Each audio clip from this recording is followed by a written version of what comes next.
18 plus हो जाना maturity नहीं होती है। मैच्योरिटी का मतलब होता है इसमें आप इमोशंस, फीलिंग्स, राइट डिसीजन लेना, लोगों से बात करने का बिहेवियर और किसी भी चीज को लेकर बिना जज्बाती हुए प्रैक्टिकली तौर पर समझना मैच्योर होना होता है। साइंस की माने तो अधिकतर लोग 18 से 25 की एज तक मैच्योर होते हैं। साइंस का कहना है कि 25 की एज तक मेंटली और फिजिकली दोनों तरह से मैच्योर हो जाते हैं। अगर देखा जाए तो फिजिकली सभी इस एज तक मैच्योर हो जाते हैं, लेकिन कुछ लोग 18 से पहले मेंटली मैच्योर हो जाते हैं और कुछ लोग 30-35 तक मैच्योर नहीं हो पाते हैं। तो इन दोनों में से एक में आप भी शामिल हैं। या तो आप 18 से पहले मैच्योर हो चुके हैं या फिर अभी बाकी हैं। तो कैसे, आगे देखते हैं। आजकल हम देखते हैं कि कुछ लोग 18 या 20 प्लस हो चुके होते हैं, लेकिन उनका बिहेवियर बच्चों की तरह होता है। उन्हें तुरंत गुस्सा आ जाता है, अपनी फीलिंग्स और इमोशंस कंट्रोल नहीं कर पाते हैं, किसी भी चीज़ को लेकर ओवर रिएक्ट करने लगते हैं, खुद के लिए डिसीजन नहीं ले पाते, अकेले रहने से डरते हैं और इन लोगों को कोई भी चालाक आदमी ब्रेन वॉश करके चला जाता है। कोई भी पॉलिटिशियन जो चालाक हो, वैसे सभी पॉलिटिशियन चालाक और फरेबी होते हैं। वे इनके कमजोर इमोशंस, फीलिंग्स और तेज गुस्से का फायदा उठाकर इनका ब्रेन वॉश करके बेकार की चीज़ों में उलझाए रखते हैं,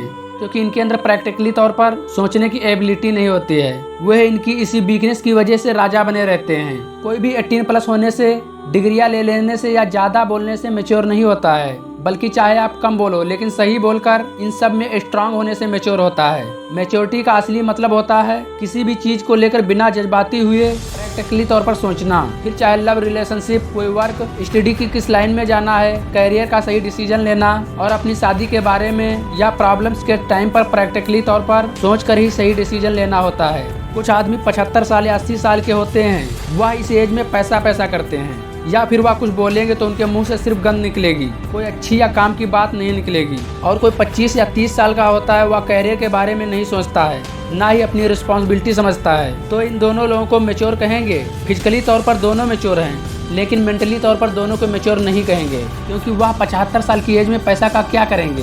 इस एज में उन्हें बच्चों की तरह रहना चाहिए। और इधर 25 से 30 एज वाला बच्चों की तरह रहता है, जिसे अपने करियर के बारे में सीरियस होकर डिसीजन लेना चाहिए। कुछ 12 से 14 या टीनेज वाले होते हैं, जो अपनी फीलिंग्स, इमोशंस, एंग्रीनेस को कंट्रोल करके शांत रहकर लोगों की बातें सुनते और सही सलाह देते हैं, अपने करियर फ्यूचर का सीरियस होकर सही डिसीजन लेते हैं, पेरेंट्स या किसी दूसरे का बिना सहारा लिए ही अपने करियर को राइट डायरेक्शन दे पाते हैं।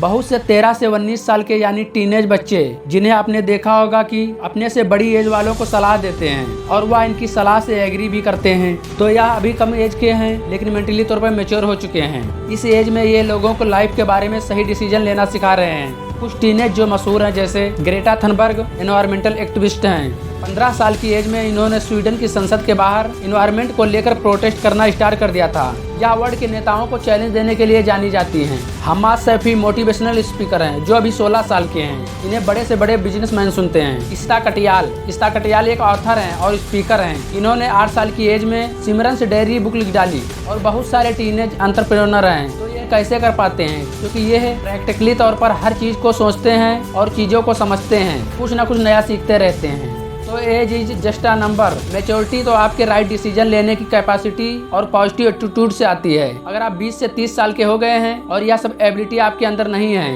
तो आप फिजिकली तो मैच्योर हैं लेकिन मेंटली तौर पर मैच्योर नहीं हैं। आप किसी भी एज में हो, अगर आपको मैच्योरिटी लानी है तो सबसे पहले अपने दिमाग को प्रैक्टिकली तौर पर यूज करना सीखो। कोई भी तुमसे कोई बात बोले, अच्छी या बुरी, उसे सुनो और समझो उसकी किसी भी बात में वैल्यू है या नहीं। अगर वैल्यूएबल है तो उसकी बातों पर ध्यान दो, वैसे फिर इग्नोर कर दो। ऐसे किसी पॉलिटिशियन, पड़ोसी, फ्रेंड्स या रिलेटिव की बात सुनो और समझो कि वह सही बात कह रहा है या तुम्हारा यूज कर रहा है, फिर राइट डिसीजन लो। आपको किताबों को पढ़ने की हैबिट डालनी होगी। लाइफ से रिलेटेड किताबें हो तो ज़्यादा सही रहेगा। और अगर आप यूट्यूब वीडियोस देखते हैं तो अच्छे वीडियोस देखिए, ना कि रील्स या फालतू के वीडियोस। जैसे संदीप मैसूरी और ध्रुव राठी, इनके वीडियोस देखने से नॉलेज मिलेगी और हर चीज़ को प्रैक्टिकली तौर पे समझने में हेल्प होगी। हमारी लाइफ में जो प्रॉब्लम्स आती हैं उनसे डरना नहीं चाहिए, क्योंकि जब हम उनसे लड़ते हैं तो सीखते हैं और मैच्योर होते जाते हैं। जितना ज़्यादा हम ट्रैवल करते हैं, नए नए लोगों से मिलते हैं, उन्हें समझते हैं, उतनी ही हमारी मैच्योरिटी बढ़ती रहती है। कुछ पॉइंट्स हैं जिन्हें आप अपनी लाइफ में अप्लाई करें, जिससे मैच्योरिटी इंक्रीज होगी। नंबर 1, अपना गोल बनाइए। नंबर 2, सेल्फ कंट्रोल की प्रैक्टिस करें।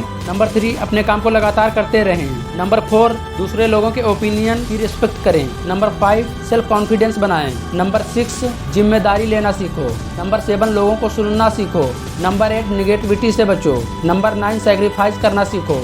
नंबर 10, अपना टाइम नॉलेज दूसरों को वापस करना सीखो। मैं फिर से कह रहा हूँ कि चाहे जितनी भी बड़ी प्रॉब्लम हो, कूल रहकर किसी भी चीज के बारे में प्रैक्टिकली तौर पर सोचना और सही डिसीजन लेना ही मैच्योरिटी है। आई होप वीडियो से आप काफी कुछ सीख पाए होंगे। ऐसे ही वीडियोस देखने के लिए प्लीज मेरे चैनल को सब्सक्राइब कर लीजिए। Thank you.